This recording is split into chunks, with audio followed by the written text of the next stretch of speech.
Kabla dunia haijampa jina la jambazi, kabla Kayole hajampatisa kwa moshi, na kabla risasi hazijaandika ukurasa wa mwisho wa maisha yake, Thomas Warui Njoka alikuwa tu mvulana mwenye uso wa ubore aliyezaliwa mwaka wa 1994. Alikuwa mtoto wa pili katika familia, lakini mtoto wa kwanza wa kiume, nafasi ambayo katika familia nyingi za Kiafrika hubeba matarajio makubwa kuliko umri wake. Alikulia katika nyumba ambayo maombi yalikuwa sehemu ya maisha ya kila siku.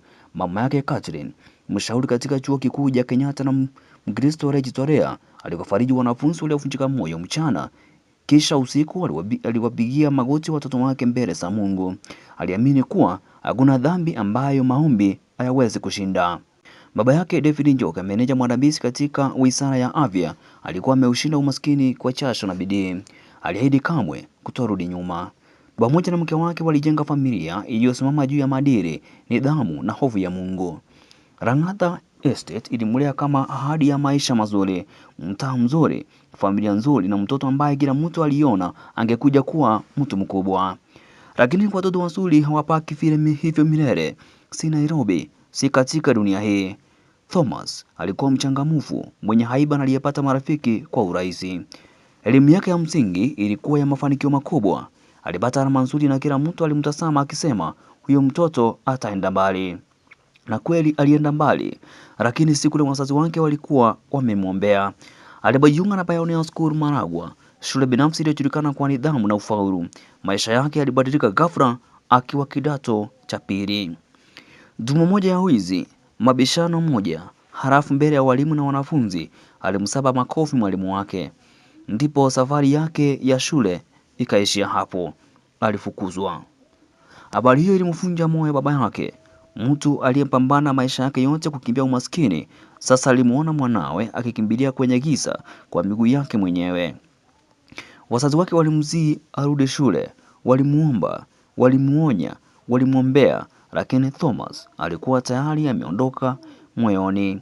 Nyumbani kaiuka uwanja wa machozi na migogoro, mpaka siku moja alikunja nguo zake, akabakia hasira zake, akafunga kiburi chake na akaondoka Lang'ata.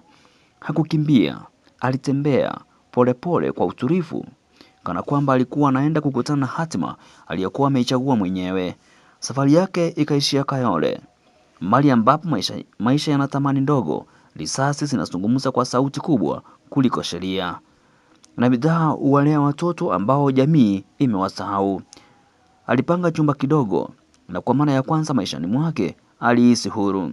Uhuru ambao ungekuja kumgharimu kila kitu. Ndipo akakutana na dunia ya matatu, kelele, rege, moshi wa pangi, wanawake na ule msisimko wa manyanga inayoruka kwa kasi, huku kondakta akicheza badala ya kushika mlango. Aliupenda ulimwengu huo kwa moyo wake wote. Kutoka kwenye maisha hayo akaibuka mtu aliyeitwa Kefo Rumide, kondakta na jambazi aliyeogopa sana Kayole, mwanzilishi wa Mauki Family Gang. Kefo alimwona Thomas kuwa kijana mwenye ujasiri usio na mipaka, akamtafutia kazi kwenye manyanga maarufu ya Terabang kati ya Kayole na katikati ya jiji. Hapo ndipo Thomas alipokufa na Tomaso Gakura akazaliwa. Ili kuadhimisha mwanzo huo mpya, akaweka meno ya fedha yaliyong'aa kama tangazo kwamba kijana wa Lang'ata alikuwa ameufuka mstari wa kurudi. Mchana alipasa sauti, tau, tau, tau, lakini usiku sauti hiyo ilisema, toa kila kitu mfukoni, halafu ondoka bila kuangalia nyuma. Hapo ndipo Thomas wawili walipozaliwa. Thomas wa mchana, kondakta mwenye tabasamu, mpenda rege, mvutaji wa pangi, na Tomaso wa usiku, mnyang'anyi, mtekaji wa magari, kijana aliyemwangalia kifo machoni kana kwamba akikujua jina lake. Lakini Borisi hawakuwa vipofu. Walikuwa wakisubiri. Baada ya tukio la utekaji wa gari, shahidi mmoja alidai alitambua sauti ya mmoja wa wahalifu. Ilikuwa sauti ya Tomaso. Badala ya kujificha, alisidi kujitokeza hadharani, alisidi kujisifu, hata kaunda kundi lake aliloita timu chafua. Polisi waliwafuata wazazi wake na kuwaomba, tafadhali muokoeni mwana wenu kabla hatujarasmika kuiokoa jamii dhidi yake. Lakini Tomaso alikanusha kila kitu.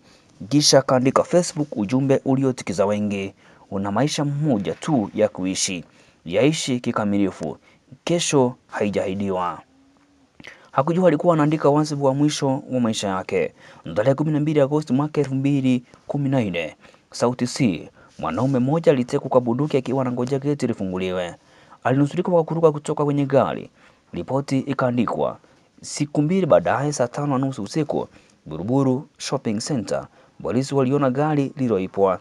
Ndani yake walikuwa wanaume watatu. Wakangoja, wakatasamana, hatimaye watumiwa wakateremka na kuelekea kwenye ATM.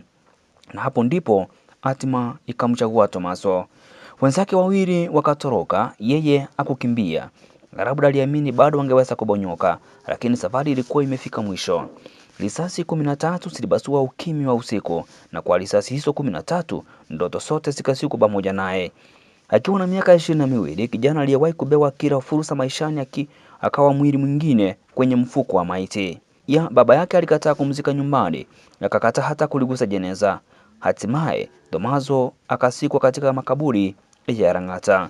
Mama yake aliendelea kumpenda hadi mwisho wa maisha yake. Lakini maumivu hayo yakamtafuna polepole mpaka mwaka 2021 moyo wake ukashindwa kuvumilia tena. Giza aliui mara moja, hura kidogo kidogo. Na wakati kaburi la Tomaso likianza kufunikwa na fumbi, kifuri kingine kikaanza kuinuka. Jina lake lilikuwa Mwanespata, kiongozi mpya wa Gasa Gang.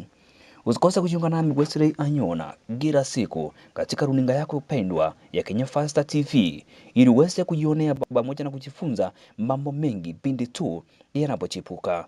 Usikose kubonyeza alama ya subscribe ili usidi mikanasi.